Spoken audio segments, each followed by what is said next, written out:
grande importanza la connessione con i club lovers, con le ambassade, con i viticoltori. Alors on avait créé un programme qui s'appelait Krug Connect.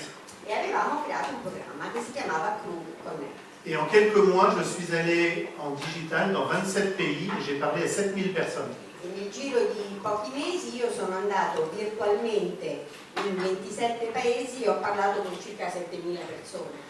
Et là, j'ai les yeux qui piquent, non, je ne vais pas pleurer, et parce que j'ai pas d'écran, je vois des vrais gens. E adesso ho gli occhi che mi bruciano, però non piangerò, ma proprio perché sono di fronte a persone vere, in carne e ossa, non sono davanti a uno schermo. Depuis quelques mois, on a eu un peu d'actualité. Da qualche mese abbiamo avuto un po' di attualità. L'arrivée de Julie Caville comme chef de cave. L'arrivo tra l'altro di Julie Caville, che è diventata chef de cave.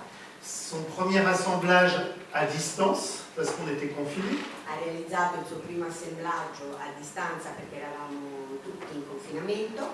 La sortie de la 168e édition de Krug Grande Cuvée. È uscita la 168esima edition di Krug Grande Cuvée, que nous avons dégusté avant le déjeuner. che abbiamo degustato prima di scendere. Et qui est vraiment, encore une fois, une très belle édition du rêve de Joseph Krug. E che ancora una volta rappresenta una bellissima edizione del sogno di Joseph Krug. Moi j'adore parce que l'année la plus jeune, donc l'année principale c'est 2012 qui était une année de très très fort caractère. A me piace moltissimo perché l'anno più giovane, più recente era il 2012 nell'assemblaggio. Il 2012 è un'annata con un carattere molto marcato. Et c'est un champagne qui est remarquable par sa fraîcheur, il y a une pointe d'élégance qui est très précise. Ed è uno champagne che colpisce per la freschezza ed ha una punta di eleganza molto molto precisa.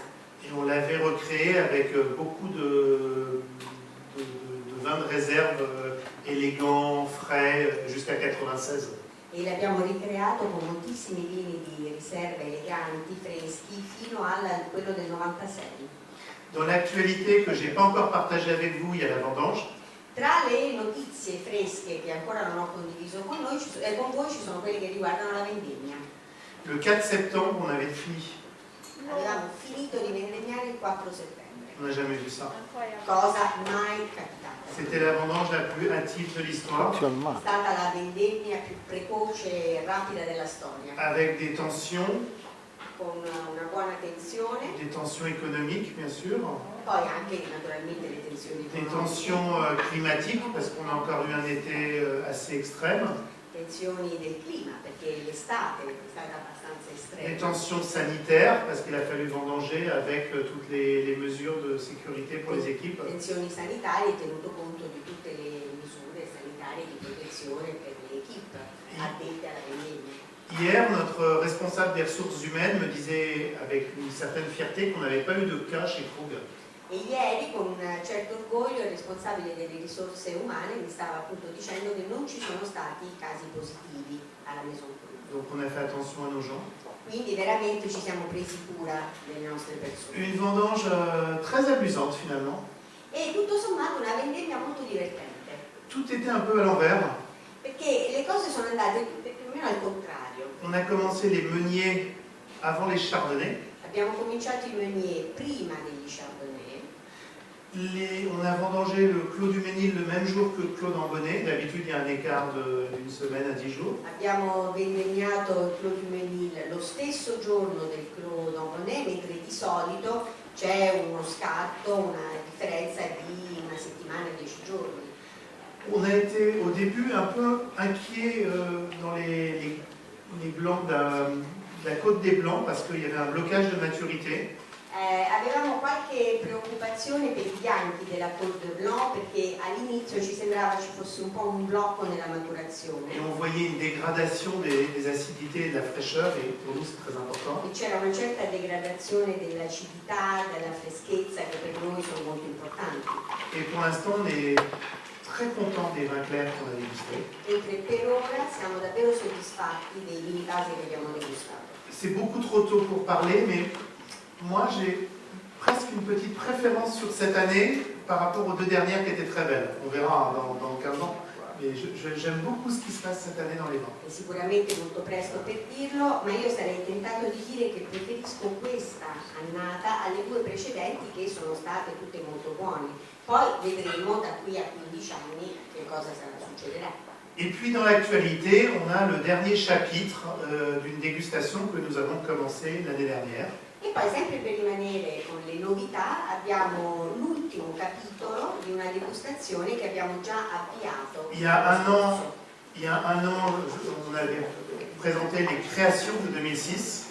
Un anno fa avevamo presentato le creazioni del 2006. Donc Groupe 2006 qui raconte la musique de l'année, comme vous savez. Quindi Groupe 2006 che racconta la musica dell'anno. Et la 162e édition qui raconte toute la musique du Champagne avec bien sûr le choix de l'année 2006. E l'edition 162 che racconta tutta la musica della Champagne concentrata sul 2006. Et aujourd'hui, nous allons présenter Krug Clos du Mesnil 2006. E oggi vi presentiamo Krug Clos du Mesnil 2006.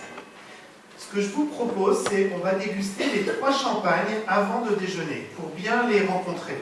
Io vi propongo di degustare i 3 champagne prima di mangiare, in modo da poterli apprezzare a fondo.